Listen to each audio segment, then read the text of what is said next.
Hello everyone, आज मैं माखंडी हलवा बनाने वाली हूँ जो नॉर्मल सूजी के हलवे से बिल्कुल अलग तरीके से इसको बनाया जाता है, जो कि खाने में बहुत ही स्वादिष्ट बनता है। तो इसको बनाने के लिए मैंने 1 कटोरी सूजी लिया है। तो नॉर्मल कटोरी का साइज़ है, उसी में मैंने 1 कटोरी लगभग यहाँ पर सूजी लिया है और इसे एक बर्तन में पलट लेंगे। तो इस हलवे को नाप के बनाना बहुत ज़रूरी है। तो यहाँ पर 1 कटोरी जितना मैंने सूजी लिया उतना ही 1 कटोरी यहाँ पर मैंने दूध लिया और सूजी के अंदर इस दूध को डालेंगे और इसे पहले एक बार मिला लेते हैं। तो इस हलवे में सूजी को दूध से भिगो कर रखा जाता है, तो इसको भिगो कर रखेंगे 10 से 15 मिनट के लिए। तो मैं इसे अब ढक कर छोड़ दूँगी 10 से 15 मिनट के लिए। इस हलवे को बनाने के लिए आप कोई भी बर्तन का नाप ले सकते हैं, आपको जितना मात्रा में हलवा बनाना है। मैं जितना मात्रा में बना रही हूँ कटोरी से नाप के वे 4 से 5 आदमी इस हलवे को खा सकते हैं। तो यहाँ पर देखिए अच्छी तरह से सूजी भीग चुका है। अब आगे की प्रोसेस में चलते हैं। तो यहाँ पर मैंने कढ़ाई को चूल्हे पे चढ़ा दिया है और जितना मैंने दूध और सूजी लिया था बस उतना ही मैं यहाँ पर घी ले रही हूँ। अब तक मैंने जिस कटोरी से सूजी नापा था उसी कटोरी से दूध भी नाप कर लिया और उसी कटोरी से देखिए मैं घी भी बराबर ही नाप कर ली हूँ जितना मैंने सूजी लिया था। तो अब तक में मैंने एक ही मात्रा में सभी को लिया है। तो इसमें से आधा मैं घी को डाल रही हूँ कढ़ाई में और यहाँ पर मैं ड्राई फ्रूट्स को डाल रही हूँ और इसे लो फ्लेम पर भून के निकाल लूँगी। आपको जो भी ड्राई फ्रूट्स यहाँ पर पसंद है उसको भून कर ले सकते हैं। तो मैं यहाँ पर सिर्फ बादाम और काजू को भून के ले रही हूँ और यहाँ पर किशमिश भी मैं भूनूंगी, पर एक साथ भूनने से किशमिश बहुत जल्दी भून जाते हैं तो वे जल जाएंगे। इसीलिए मैंने यहाँ पर किशमिश को बाद में लेकर भूना है, क्योंकि किशमिश बहुत जल्दी भून जाते हैं। तो ये हलवा बनाने में ज़्यादा टाइम नहीं लगता है, जितना देर आपको नॉर्मल हलवा बनाने में लगेगा बस उतना ही देर इसको भी बनाने में लगेगा। बस इसको भिगोकर आप जब बनाना हो तो पहले से रख दे। तो मैंने यहाँ पर ड्राई फ्रूट्स को भून कर निकाल लिया है। अब मैं यहाँ पर भीगा हुआ सूजी को डाल रही हूँ। तो यहाँ पर मैं इसे डाल दूँगी। नॉर्मल हलवे जब हम बनाते हैं तो पहले सूजी को भूनते हैं, पर यहाँ पर देखिए भीगा हुआ दूध से भीगा हुआ सूजी को हम भून रहे हैं। तो यहाँ पर देखिए अब मैं इसे जैसे डालूँगी ये देखिए शुरुआत में चिपकने लगता है कढ़ाई में। तो इसे बस शुरुआत में ऐसे लगेंगे पर आराम से ये छूट जाते हैं।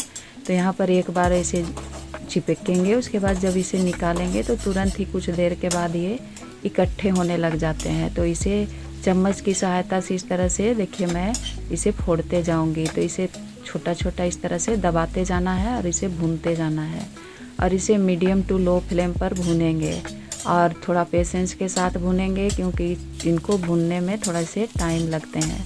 तो मैं देखिए भूनते जा रही हूँ और जो इकट्ठे हुए थे सूजी उसे मैं फोड़ते जा रही हूँ। इसे भूनते भूनते 7 मिनट मुझे लग गए थे। तो यहाँ पर देखिए अब इसका कलर भी काफ़ी अच्छा आ गया है और ये भून चुका है। तब मैं इसे एक बर्तन में निकाल दूँगी। तो पहले मैं इसे निकाल लेती हूँ। तो ये हलवे जब बन जाते हैं ना बहुत ही स्वादिष्ट लगते हैं। आप एक बार बनाकर ज़रूर ट्राई करिएगा। मैं उसी कढ़ाई को फिर से धोकर ले ली हूँ और चूल्हे पे चढ़ा दी हूँ और जो बचा हुआ घी था 1 कटोरी में से आधा घी को मैंने सूजी को भूनने में लगाया था और आधा घी जो बचा हुआ था उसी घी को मैंने कढ़ाई में डाला। तो उसके बाद जितना मात्रा में मैंने सूजी और घी लिया बस उतने ही मात्रा में यहाँ पर मैं चीनी ले रही हूँ और इसे डाल देंगे कढ़ाई में और इसे लो फ्लेम पर चलाते रहेंगे जब तक कि घी में चीनी घुल ना जाए। यहाँ पर जब चीनी घुल जाए तो इसका कलर आपको हलवे का कैसा रखना है वे आपके ऊपर निर्भर करता है। अगर आपको डार्क कलर पसंद हो तो थोड़ा डार्क कलर करें चीनी का घुलने में, और थोड़ा फीका कलर चाहिए तो आप हल्का कलर रखें। तो यहाँ पर देखिए अच्छी तरह से चीनी घुल चुका है घी में।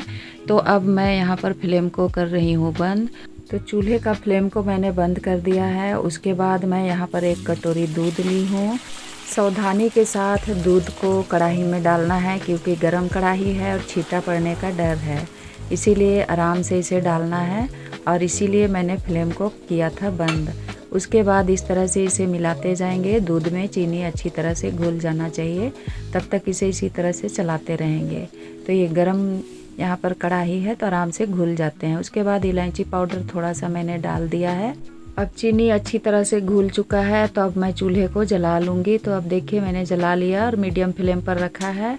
अब भुना हुआ सूजी को इसमें डालेंगे तो अब पकने में ज़्यादा देर नहीं लगेंगे। अब इसे मिलाते जाएंगे और तुरंत ये कुछ देर के बाद ही पककर तैयार हो जाएंगे।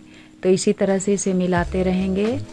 अब देखिए इसी तरह से मिलाते हुए 2 से 3 मिनट हो जाएंगे और ये बिल्कुल बनकर तैयार हो जाएंगे। तब यहीं पर मैं कुछ ड्राई फ्रूट्स को डाल रही हूँ और कुछ को मैं रख रही हूँ ताकि मैं उसे बाद में हलवे के ऊपर डालूँगी और इसे मिलाऊँगी। तो ये हलवा बनकर अब तैयार हो चुके हैं, जो कि बहुत ही सॉफ्ट हैं और दानेदार हैं और खाने में बहुत ही मज़ेदार बनते हैं। नॉर्मल सूजी के हलवे से इसका टेस्ट काफ़ी अलग होता है, जो कि खाने में बहुत ही अच्छा लगता है। बहुत ही सॉफ्ट बनता है और दानेदार बनता है और खाने में बिल्कुल अलग स्वाद आएगा आपको। तो अगर फ्रेंड्स आप लोगों को मेरी ये रेसिपी अगर पसंद आई हो तो वीडियो को लाइक, शेयर और चैनल को सब्सक्राइब ज़रूर करिएगा। Thank you.